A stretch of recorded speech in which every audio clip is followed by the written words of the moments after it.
Hi everyone, welcome to day 11 of our journey with the Celtic Saints, and today is a gentleman called St Herbert.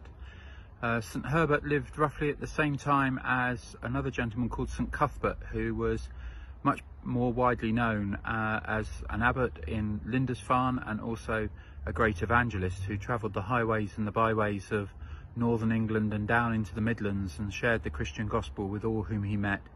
And his great companion and friend was St Herbert, who lived in the sort of the 650s, 680s, and St Herbert wasn't on the road with him. He instead became a hermit on an island in the middle of Derwent Water over in the Lake District, and there he used to pray for his friend and with his friend, and they used to meet up once a year.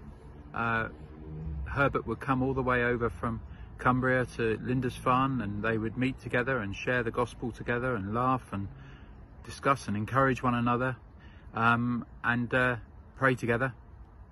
And then one particular day Cuthbert had a dream, and he dreamt that this would be their last meeting on earth, and he shared this with his friend Herbert, and Herbert was so distraught that he began praying that he didn't really want to live this life without his companion and friend. So he prayed that if it be God's will that he would actually pass away on the same day as Cuthbert, and according to legend that's exactly what happened.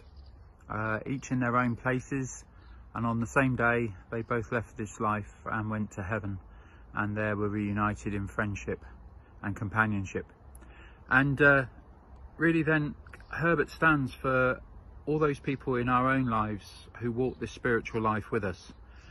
So often we can think we walk the spiritual life alone, but it's an interior life, and in many ways it is, but that doesn't mean we can't have soul friends, people who will listen to our story both of life and also of faith in a non-judgmental way, and be there to just listen and encourage and support, and whose first thought is to see how we can grow into being the people God has created us to be.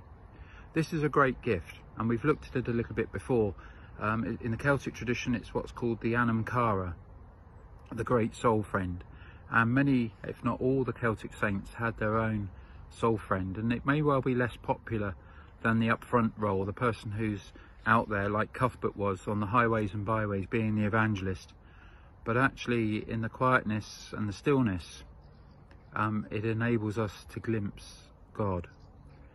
And in the process we remember then all spiritual directors today, but also we remind ourselves that the ultimate soul friend of us all is Jesus. By his Holy Spirit he is with us in each time of prayer. When we're praying, whether doing morning and evening prayer or doing our own Bible study or whatever it may be, it's not just that we're praying to Jesus or to God, it's the fact that Jesus is sat right by our side, always there, seeking to encourage, to listen, to support, to want our ultimate good each and every day. What an amazing soul friend he is, and he's there for each one of us.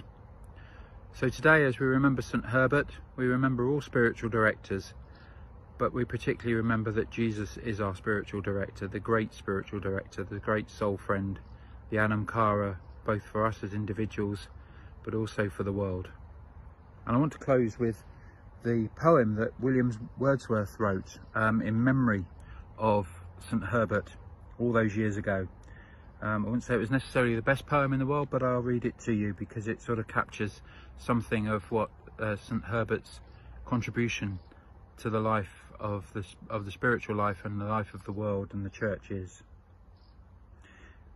If thou in the dear love of some one friend hast been so happy that thou knowest what thoughts will sometimes in the happiness of love make the heart sink, and then wilt thou reverence this quiet spot, or St Herbert hither came, and here for many seasons from the world removed, and the affections of the world he dwelt in solitude.